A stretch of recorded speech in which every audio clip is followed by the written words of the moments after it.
nipongeze TIDO kwa kupambana na ukatili wa kijinsia. Juhudi nimeziona, nimesoma brochure hapo. TIDO imefanya mambo mengi sana, lakini pia serikali ya Jamhuri ya Muungano wa Tanzania pia imechukua hatua mbalimbali katika kupambana na ukatili wa kijinsia. Hatua hizo ni pamoja na kusaini mikataba mbalimbali ya kimataifa na kikanda ambayo inapinga ukatili wa kijinsia. Licha hivyo, pia serikali imetoka sheria mbalimbali za kukabiliana na ukatili wa kijinsia, ikiwemo kubadilisha sheria ya makosa ya jinai. Makosa ya ukatili yamekuwa yakiongezeka licha ya adhabu kali ambayo inatolewa chini ya sheria. Ujumbe tunaopata ni nini?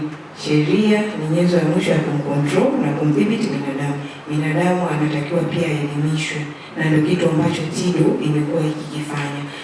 Kwa kupitia elimu, tunaamini sasa elimu itaenda kuipa nguvu sheria ili jamii iache tabia ya ukatili.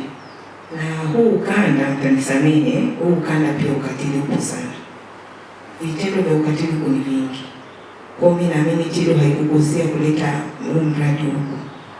Na naamini kama ambavyo mwenzi wetu wa TIDO amesema, lakini pia kama ambavyo baba askofu amesema kama elimu iliyotolewa iendelee kuwa chachu ya maendeleo. Tusirudi nyuma. Yaani baada ya TIDO kuondoka, jamii isirudi nyuma. Kwa hata mimi natarajia baada ya hii elimu, na leo tumehitimu, vitendo vya ukatili wa kijinsia vitapungua. Majina naitwa Nicolaus Samson Shija, mtendaji wa kijiji cha Kukamba. Kwanza nataka nitoe hongera kwa shirika la TIDO.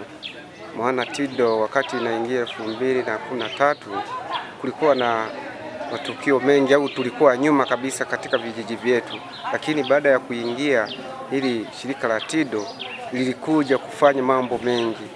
Kwa mfano ukatili wa kijinsia, kipindi bado shirika lile halijaingia katika kijiji chetu, kulikuwa na matukio mengi ambayo yalikuwa yanaripotiwa ofisini kwa ajili ya ukatili wa kijinsia. Kwa hiyo baada ya kuingia kuanza kutoa elimu kwa jamii kwenye mikutano, kwenye sehemu mbalimbali ya mikusanyiko ya watu, baadaye tukaona hata sisi viongozi tukaona zile ripoti zikapungua, namna ya kuripoti au kusikia kwamba mtoto wa fulani kafanywa hivi, mke wa fulani kafanywa hivi, ikapungua. Kwa majina naitwa Deus Kamenge William, afisa maendeleo ya jamii kata ya Busalu.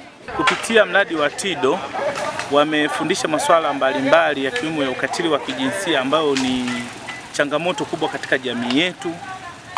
Kwa maana hiyo wameweza kutoa elimu na hatimaye matukio kama hayo yanaenda yanapungua katika jamii yetu ya Busalu.